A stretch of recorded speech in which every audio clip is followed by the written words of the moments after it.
Hello, welcome. ISYS के YouTube channel पर आपका फिर से एक बार स्वागत है। मैं रविंद्र मिश्रा। आज हम लोग महात्मा गांधी की लोकप्रियता पर बात करेंगे।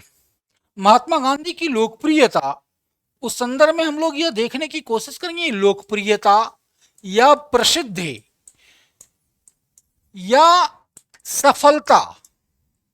महात्मा गांधी की लोकप्रियता या प्रसिद्धि या सफलता जो भारत में उन्हें हासिल हुई है, जो उन्हें भारत में हासिल हुई है, हम लोग उसे देखेंगे कि क्या कारण थे कि महात्मा गांधी वो इतने लोकप्रिय हुए। मैं पहले ही क्लियर कर दूं, बहुत सारे लोग होंगे जो महात्मा गांधी के आलोचक होंगे, होने चाहिए, और वाजिब आलोचना की समझ भी होनी चाहिए। लेकिन हमारा मकसद केवल इतना है कि हम उन चीजों की पड़ताल करेंगे, जानेंगे, सीखेंगे जिसने गांधी जी को भारत में लोकप्रिय बनाया। यह सवाल CSC की मुख्य परीक्षा में, बिहार, उत्तर प्रदेश आदि की मुख्य परीक्षा में विभिन्न तरीके से पहले भी पूछे गए हैं, आगे भी अलग तरीके से पूछे जाएंगे। और इसी के साथ साथ इसको करते हुए, इसकी समझ विकसित करते हुए जो थोड़े बहुत तथ्यात्मक जानकारियां होंगी वो हम लोग कैरी करते चलेंगे, जो हमारे लिए आसान होगा।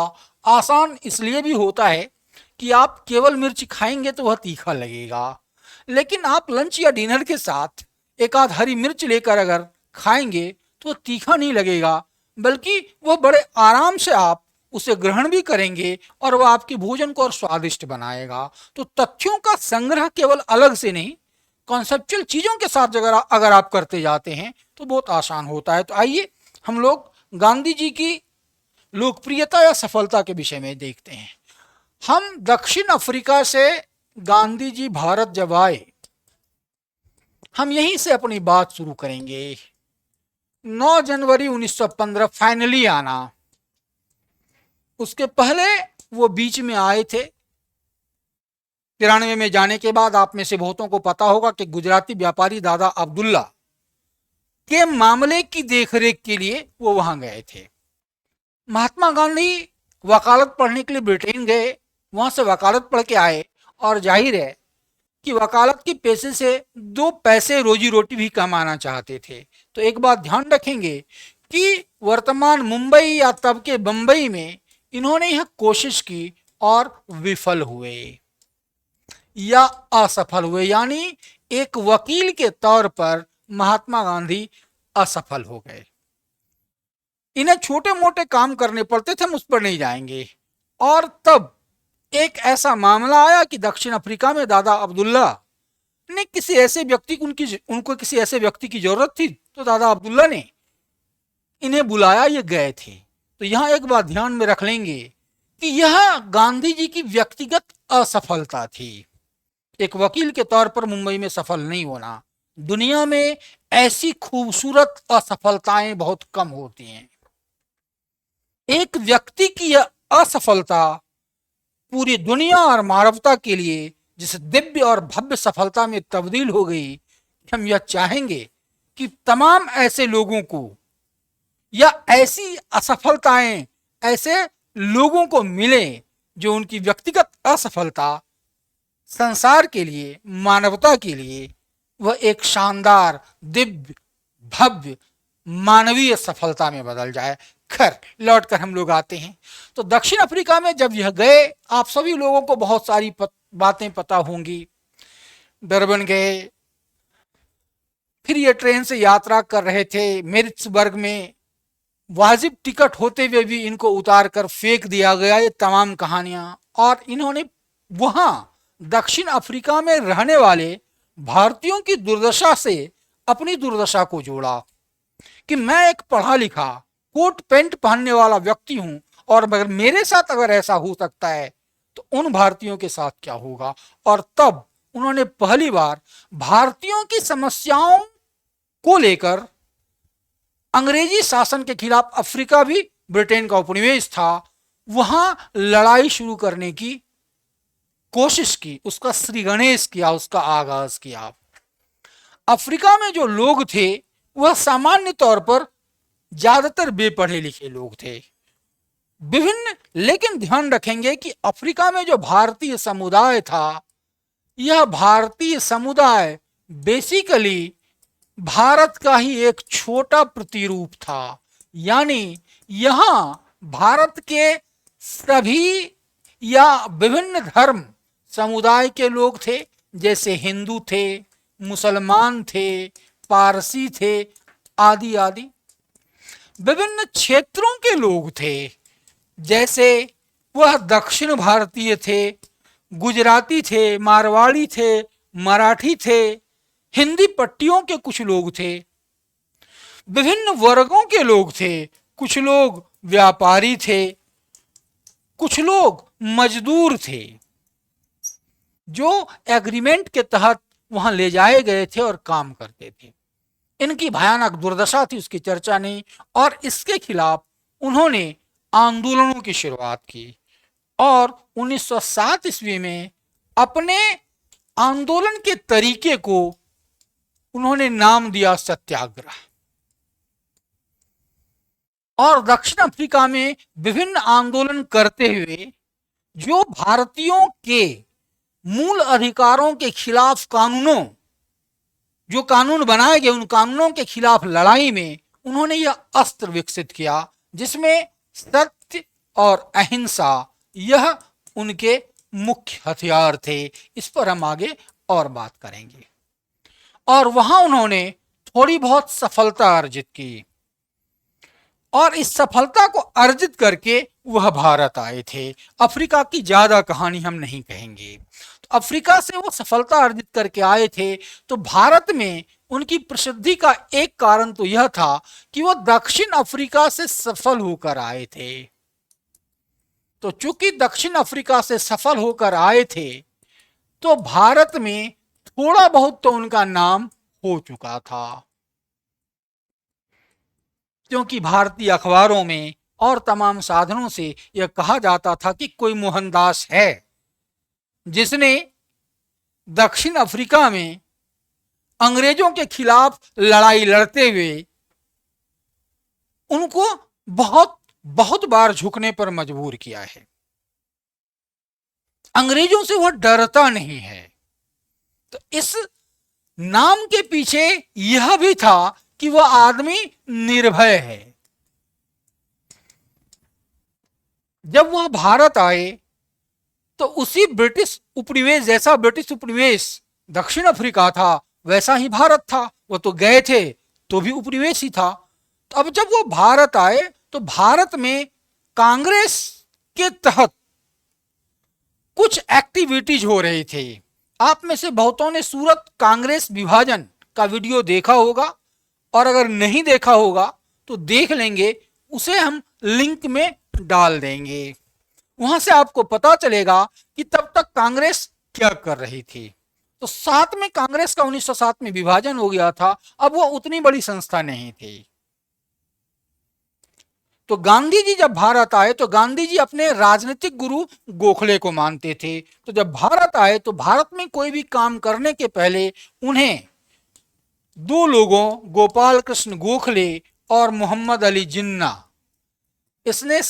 इन्होंने सलाह दी कि पहले भारत घूमें, भ्रमण करें, भारत की स्थिति परिस्थिति का जायजा लें, फिर कोई कदम उठाएं। तो ये भारत इन्होंने घूमना शुरू किया। उस पर भी हम लोग बात नहीं करेंगे। हमारी बात है वो प्रसिद्ध क्यों है। तो भारत घूमते हुए भारत की स्थिति परिस्थिति, इसको ये समझने की कोशिश करने लगे। तो पहला कारण तो यह है कि उनकी सफलता या प्रसिद्धि के पीछे कि वो दक्षिण अफ्रीका से सफल होकर आए थे। दूसरा, उनकी यह केवल मैंने एक तथ्य लिखा कि गोखले और जिन्ना की सलाह पर उन्होंने भारत को घूमकर पहले यहाँ की परिस्थितियों को समझने और उसके बाद भारत में किसी तरह की अपनी एक्टिविटी करने के विषय में उन्होंने सोचा। अफ्रीका में वो सफल होकर आए थे, और अफ्रीका में सफल होने के पीछे दूसरा रीजन कि वहां काम करते हुए, हम भारत में बात करेंगे तो वहां काम करते हुए उन्होंने क्या सीखा। उन्होंने यह सीखा कि कैसे विभिन्न समुदायों, विभिन्न धर्मों, विभिन्न क्षेत्रों, विभिन्न वर्गों के लोगों को एकत्रित करके एक सामूहिक लड़ाई लड़ी जा सकती है। यानी वह केवल इलिट क्लास की लड़ाई नहीं होगी, वहां मजदूर भी थे, वहां व्यापारी भी थे, वहां सामान्य खोमचे लगाने वाले लोग भी थे, वहां कोई मुसलमान था, कोई हिंदू था, कोई पारसी था, कोई दक्षिण भारतीय था, कोई उत्तर भारतीय था, कोई गुजराती था। उन सबको एक साथ लेकर उन्होंने जो सीखा कि सबको एक साथ लेकर कैसे लड़ाई लड़ी जा सकती है, यह अनुभव भारत में उनकी सफलता का एक कारण बना। जैसा मैंने शुरू में कहा कि अफ्रीका में वह एक मिनी भारत को ही प्रतिनिधित्व कर रहे थे।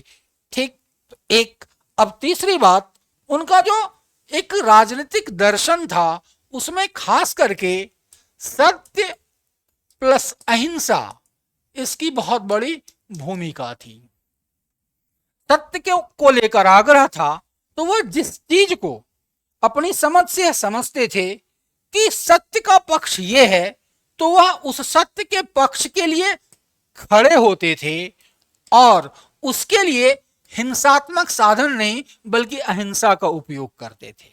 क्यों, यह भी समझ लें कि वो अहिंसा पर बल देते थे, बहुत बल देते थे, लेकिन क्यों देते थे? क्योंकि उनको लगता था कि यह सत्य एक तो समय के परिप्रेक्ष्य में परिभाषित किया जाता है। कोई भी सत्य जिसकी आपको आज समझ आई है, वह हो सकता है कि कल को सत्य उससे कुछ दूर जाए। तो यह एक गतिशील अवधारणा है। इसमें एक संभावना यह होती है कि आपको अभी यह लग रहा हो कि यह सत्य है, लेकिन हो सकता है कि 6 महीने के बाद आपको लगे कि नहीं, आपका प्रतिपक्षी जो कह रहा था शायद वह सत्य था, या सत्य ना वह था ना मैं था, सत्य कहीं और था। लिहाजा चूंकि सत्य को हमेशा पूर्णता में प्राप्त नहीं किया जा सकता, सत्य एक लगातार खोज की प्रक्रिया है। यह लगातार प्रयोग से हासिल किया जाता है। गांधी जी की आत्मकथा का नाम क्या है? सत्य के प्रयोग। तो चूंकि अंतिम सत्य पा लेने का कोई दावा नहीं कर सकता और वह बदल सकता है, तो आपने जिसे सत्य के तौर पर मान लिया, अब उसे मनवाने के लिए सामने वाले को उस पर अगर आप हिंसा का प्रयोग करेंगे और 6 महीने के बाद आपको पता चले कि नहीं मैं गलत था, तो वैसी स्थिति में आपको जो ग्लानि होगी, जो पीड़ा होगी, जो मानवीय चूक हो चुका है, जो जन की हानि हो चुकी है, उसके लिए आपके पास पश्चाताप भी कम पड़ेगा। लेकिन यदि अहिंसा के जरिए आपने सामने वाले को परास्त किया, अपनी बात मनवाई और कल को आपकी बात गलत भी निकल गई, तो भी आपको हिंसा की पीड़ा और उस पश्चाताप से नहीं गुजरना होगा। तो सत्य और अहिंसा गांधी जी के ऐसे दर्शन थे जिस दर्शन का भारत की परंपरा में बहुत मूल्य था। सत्य की खोज हमारे उपनिषदों, आरण्यकों आदि की एक परंपरा है और वैष्णवों की अहिंसा यह भारतीय समाज में एक सामान्य सी चीज है। लेकिन अहिंसा और कायरता में गांधी जी अंतर करते थे। यह बात भी दिमाग में रख लें कि वो हिंसा तब करना सही कहते थे जब आप कायरता का सहारा लेने लगे अहिंसा के लिए। उनके अहिंसा की फिलॉसफी को व्याख्यायित करना भी एक चुनौती हो सकती है। जैसे 1918 ईस्वी में प्रथम विश्व युद्ध के दौरान उन्होंने अंग्रेजों के लिए सैनिक भर्ती के कैंपेन किए। सैनिक तो युद्ध करेगा, युद्ध में स्वाभाविक हिंसा होगी, लेकिन उन्होंने किए। आगे चलकर हम लोग तो बात कर रहे हैं कि भारत में वो आकर प्रसिद्ध क्यों हो गए, लेकिन आगे चलकर 1942 में 1942 के भारत छोड़ो आंदोलन पर भी आपका एक वीडियो पड़ा हुआ है, आप उसे देख सकते हैं कि गांधी जी ने हिंसा का विरोध नहीं किया। अंग्रेज कहते रहे कि भारतीयों द्वारा की जा रही हिंसा की निंदा कर उन्होंने नहीं की और कहा कि अंग्रेजी हिंसा के खिलाफ वो प्रतिहिंसा है। तो वहां कायरता पर हिंसा को तवज्जो दी गई। 1942 भारत छोड़ो वह वीडियो है, आप चाहें तो उसे देख लेंगे, बहुत सारी चीजें वहां भी क्लियर हो जाएंगी। तो ठीक, तो यह जो एक दर्शन था, इस दर्शन का आम जनमानस में पैठ होना थोड़ा स्वाभाविक हुआ भारतीय संदर्भों में। तो यह दूसरा कारण था, इसके चलते गांधी जी भारत में प्रसिद्ध हो रहे थे। यहां तथ्यात्मक सूचना के तौर पर एक आध बातें याद रख लेंगे कि गांधी जी के इस अहिंसा वाले दर्शन पर मोटे तौर पर कहा जाता है, कभी कभी एमसीक्यू में, इमर्शन, थोरो और टॉलस्टॉय का प्रभाव है, लेकिन उनका दर्शन इस प्रभाव के साथ उनके निजी अनुभव, उनके निजी दर्शन उससे मिले। एक जो तीसरा कारण था वह उनके सामाजिक दर्शन में था।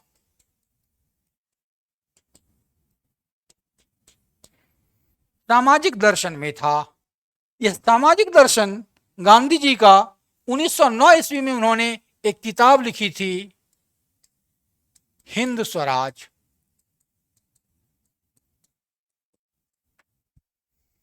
हिंद स्वराज गुजराती में लिखी थी। गांधी जी ने अपनी तमाम किताबें लगभग गुजराती भाषा में ही लिखी हैं, अपनी आत्मकथा वगैरह भी। ठीक, इस हिंद स्वराज में उन्होंने स्वराज, आधुनिक औद्योगिक सभ्यता, स्वराज और आधुनिक औद्योगिक सभ्यता, इसकी आलोचना की। इन्होंने वहां बताया था कि हम अंग्रेजों का अगर असहयोग करेंगे तो असहयोग के जरिए हमें 1 साल में अंग्रेजों से मुक्ति मिल जाएगी, स्वराज मिल जाएगा। खैर, वह बात की बात है। एक तो इन्होंने स्वराज और आधुनिक औद्योगिक सभ्यता पर बात की थी, और ध्यान रखेंगे कि इन्होंने इस औद्योगिक सभ्यता को शैतानी सभ्यता कहा, शैतानी सभ्यता। और उन्होंने कहा कि हमारा जो दुश्मन है वह अंग्रेजी राज नहीं है। अंग्रेजी राज को केवल दुश्मन मान लेना वह कमी होगी। यह जो पूरी आधुनिक औद्योगिक सभ्यता है, यह हमारा दुश्मन है। यह आधुनिक औद्योगिक सभ्यता वह मनुष्य से उसके अधिकार, उसके काम छीनती है। मशीनों के अधिकतम प्रयोग से लोगों की रोजी रोजगार पर खतरा आया है। वह मनुष्य को विस्थापित करके मशीन स्थापित करने के विरोधी थे। वो मशीन विरोधी थे ऐसा नहीं, लेकिन वे मशीनों को मनुष्य का स्थानांतरण बनाने के विरोधी थे। वो कहते थे कि ये मत समझो कि मैं नहीं समझता मशीन क्या है। मैं अपने आंख पर ऐनक लगाता हूं, चश्मा पहनता हूं, मैं जानता हूं ये भी मशीन है। मैं जिस चरखे की बात करता हूं वह भी मशीन है। मैं जिससे दांत खोदता हूं, टूथपिक, वह भी मशीन है। ये उनके शब्द हैं, लेकिन मैं मशीन को वहीं तक स्वीकार करता हूं जहां तक वह मनुष्य की मदद करे।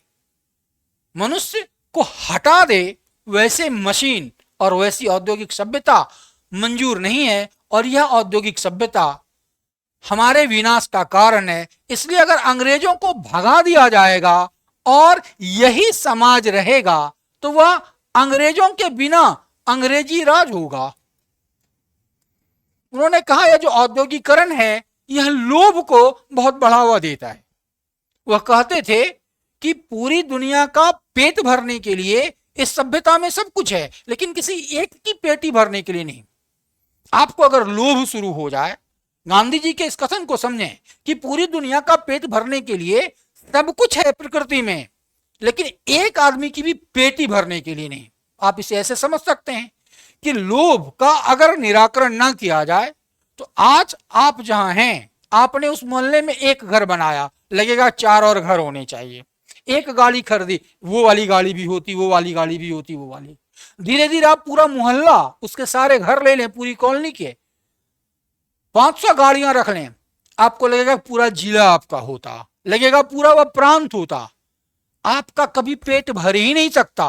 आप पूरी धरती, मंगल, चांद सब जगह धीरे धीरे चाहेंगे। और आप देखिए, कोई भी औद्योगिक पूंजीपति, उसे आपने सुना है कि हाँ हमारे 5,000 करोड़ रुपए का नेटवर्थ हो गया, अब मैं बस करता हूं।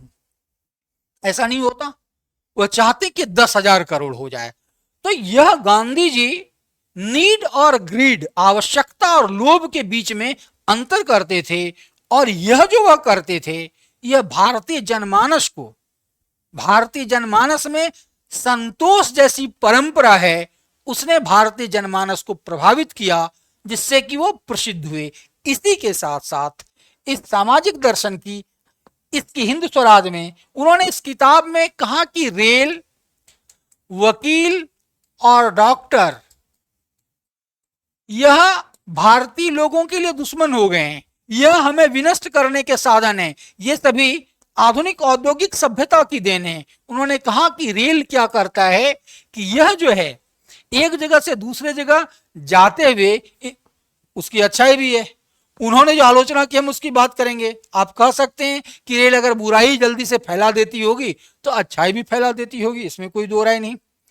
लेकिन उन्होंने ये कहा कि इन रेलों के चलते मोटे मोटे तौर पर एक तो तेजी से बीमारियां फैलती हैं, दूसरा ये अनाज खिसका ले जाते हैं और जिसके चलते अकाल पड़ता है। यानी जिन किसानों के क्षेत्रों में अनाज हुआ करते थे और वो जो ग्रामीण समाज था, उसमें उस अनाज से पूरे के पूरे समाज के पेट भरने में उसकी भूमिका थी। रेलों ने कृषि अंचलों से अनाज उठाया और उसे दूर बंदरगाहों तक पहुंचाकर दुनिया में निर्यात करवा दिया, जिससे अकाल बढ़े। इसलिए वो रेल का विरोध करते हैं हिंद स्वराज में। उन्होंने कहा कि इन वकीलों ने झगड़े बढ़वाए, ये न्याय प्रणाली में काम करते हुए अंग्रेजी राज को बनाए रखने में सहयोगी हैं। अब आपने अगर आदिवासी विद्रोह वाला वीडियो देखा होगा तो आपको पता है कि किसानों के या जनजातियों के जमीनों पर बाहर के लोग कब्जे कर रहे थे। उनको संरक्षण कहां से मिलता था? वो अदालतों में जाते थे, डिक्री ले लेते थे। तो ये वकील ही तो उनके पक्ष से लड़ते थे और ये किसान या सामान्य आदिवासी वो परेशान होते थे। तो इन्होंने कहा कि इन वकीलों ने झगड़े बढ़वाए हैं, लोगों को परेशान किया है। न्याय प्रणाली में सहयोगी बनकर अंग्रेजी राज को कायम रखने में इन्होंने मदद की है। और इसके चलते हमारी जो एक न्याय ग्राम पंचायत की प्रणाली थी, जो आपसी मध्यस्थता की प्रणाली थी, जिसमें आपसी भाईचारे से चीजें ठीक हो जाती थी, बड़े बुजुर्ग डांट लगा देते थे, वो परंपरा स्खलित हो रही है, खत्म हो रही है। यह उन्होंने वकीलों का विरोध किया और उन्होंने आधुनिक अंग्रेजी दवाओं का विरोध किया, कहा यह खर्चीली होती हैं। और साथ साथ हमारी जो प्राकृतिक चिकित्सा की पद्धति है, उस प्राकृतिक पद्धति को इन्होंने विनष्ट किया है। प्राकृतिक पद्धति का क्रेज तो आजकल भी आप लोग देख रहे होंगे, नाम नहीं लूंगा, बहुत सारे प्राकृतिक जड़ी बूटियां और दवाइयां वह प्राकृतिक बेच बेचकर बिजनेस टाइकून बनते जा रहे हैं।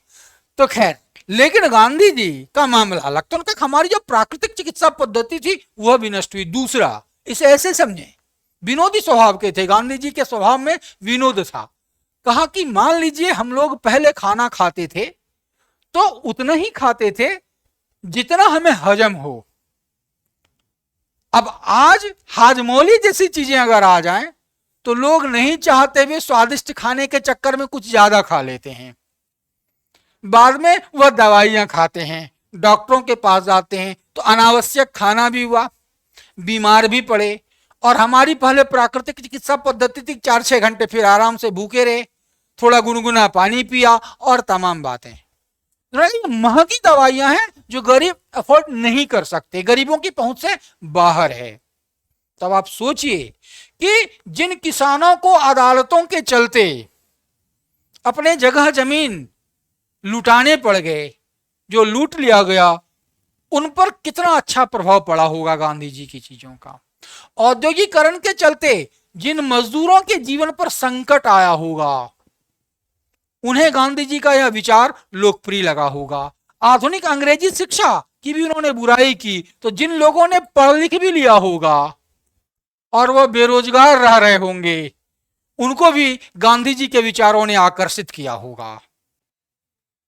वैसे लोग जिनके लिए सर आधुनिक अंग्रेजी डॉक्टर वह कीमती मौत रहा होगा कि पैसे भी खर्च करने हैं, यानी वह आर्थिक तौर पर मार देने वाला, उनको भी लगता होगा कि यार बात तो ये सही है।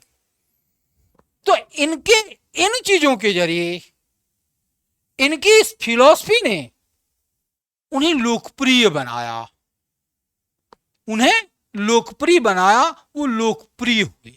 चौथी बात, हमने जब शुरू में ही कहा कि वो अफ्रीका में थे तो विभिन्न समुदायों के साथ काम करके भारत में उन्हें इसका अवसर मिल गया था। अब चूंकि यहां याद रखेंगे कि उन्होंने ऐसे मामलों में जो औद्योगिक सभ्यता है, इसके कुछ रूमानी लेखक थे अंग्रेज भी, जैसे कार्लाइल, रस्किन, ऐसे लेखक थे, वो इस औद्योगिक सभ्यता की हानि की इंग्लैंड में भी चर्चा कर रहे थे। वो रोमांटिसिज्म के लेखक माने गए। इस रस्किन की किताब थी अनटू हिज लास्ट, वह भी गांधी जी को बहुत पसंद थी और उसी किताब का उन्होंने सर्वोदय के नाम से अनुवाद किया। सर्वोदय के नाम से अनुवाद किया और इस किताब में उन्होंने यह बताया कि सबके श्रम की कीमत बराबर है। एक मजदूर के श्रम की कीमत एक वकील के श्रम से ज्यादा है, कम नहीं। उन्होंने कहा कि सबसे बेहतर जीवन सादा जीवन है, एक किसानी जीवन है। लेकिन रस्किन के अनटू हिज लास्ट में वह कहा, एक रचनाकार, लेखक या कवि वह कहता है, महात्मा गांधी एक जीता जागता उपन्यास था, जीती जागती कविता थे। वह एक ऐसे व्यक्ति थे जिसे आप कह सकते हैं कि वो एक अनहीरोइक हीरो थे, अनहीरोइक हीरो। अनहीरोइक, वो अपने रूप ढब में हीरोइक नहीं, लेकिन वह अपने कामों से, अपने सिद्धांतों से, हमने शुरू में ही कहा आलोचना होगी, मैं भी करूंगा। आज मुझे आलोचना नहीं करनी है, क्योंकि आज हम यह जानना चाहते हैं कि वो प्रसिद्ध क्यों हुए, भारत के जनमानस को उन्होंने मत कैसे दिया, कैसे लोग उनके पीछे चले आए। तो वह जो अनहीरोइक हीरो, वह भी उनकी एक बहुत बड़ी ताकत थी। अब केवल यह सिद्धांत राजनीतिक सामाजिक सिद्धांत ही नहीं, इसके साथ साथ उसकी पद्धति, महात्मा गांधी तीसरे दर्जे में, अगला पॉइंट लिख लेंगे, ये जो आए तो जब तक वो महात्मा और प्रसिद्ध नहीं हुए थे, वो तीसरे दर्जे में सफर करते थे। उनके तीसरे दर्जे में सफर करने ने उन्हें साधारण से जोड़ा और साधारणों ने उनसे अपने को जुड़ा हुआ महसूस किया। 1921 के बाद बदन के सारे कपड़े हटाकर केवल लंगोट पहनकर रहना, यह भी एक बहुत बड़ा आकर्षण था।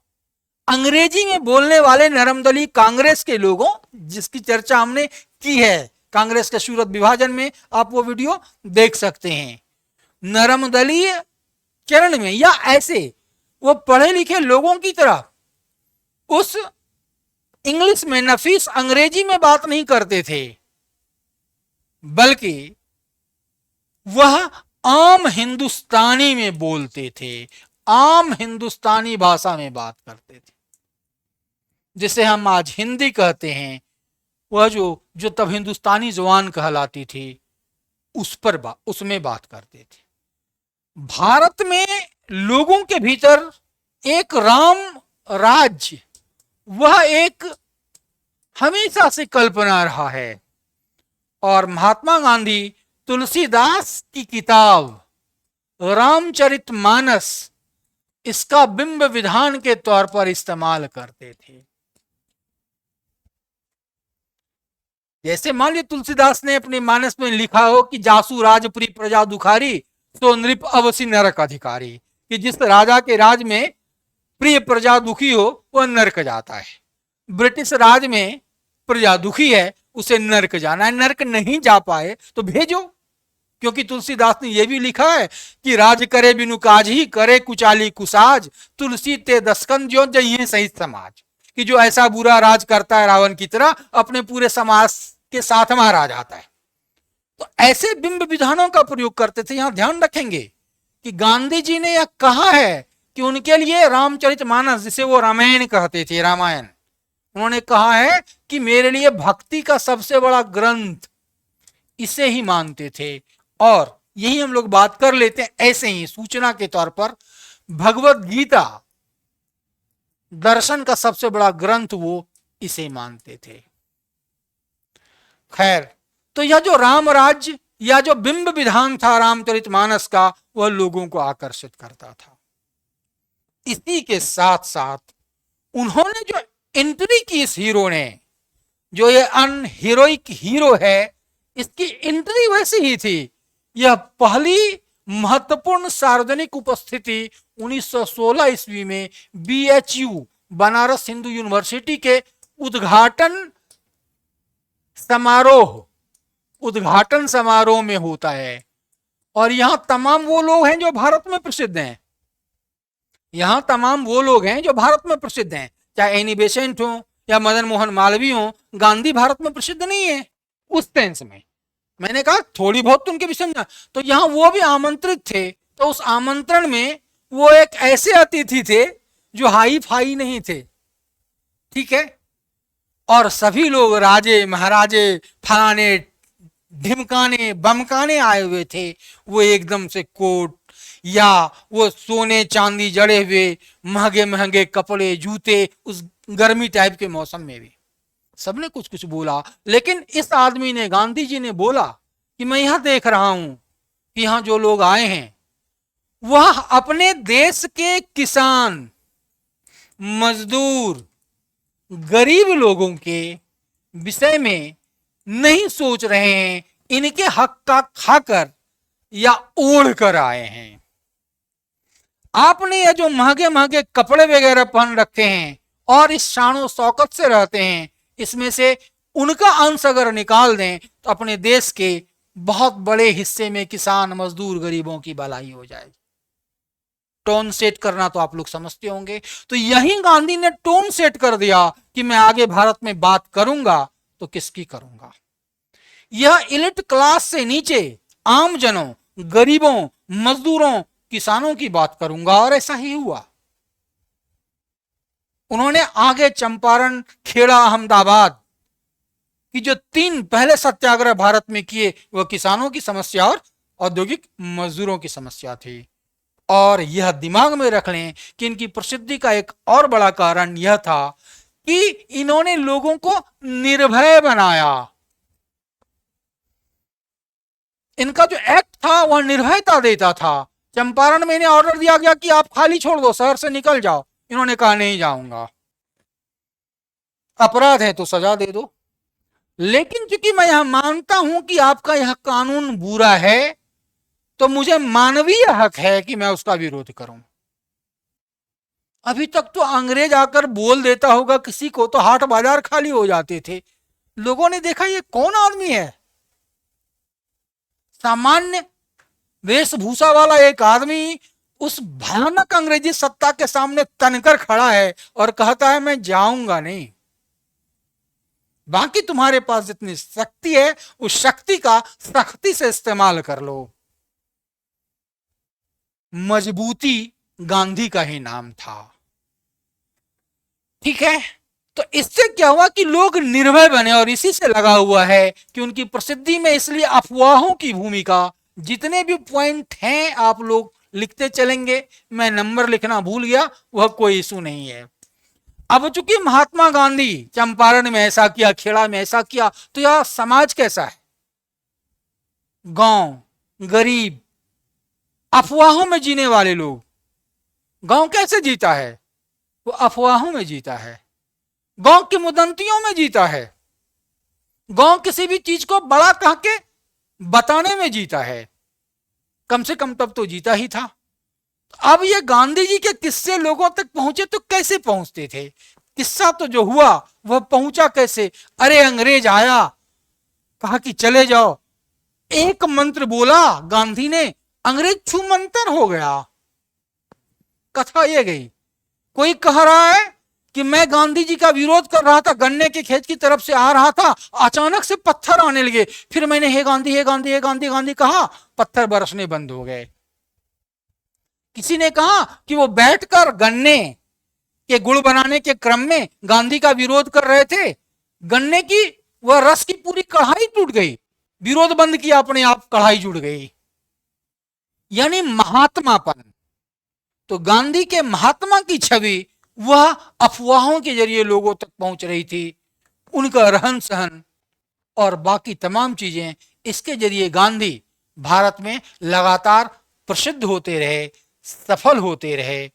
यह उनकी प्रसिद्धि और सफलता का आधार था, जो दक्षिण अफ्रीका से लेकर यहां भारत तक कनेक्ट होता है। इसे कॉन्सेप्चुअली समझ लें। आज हम बस इतनी ही बात करेंगे। Thank you.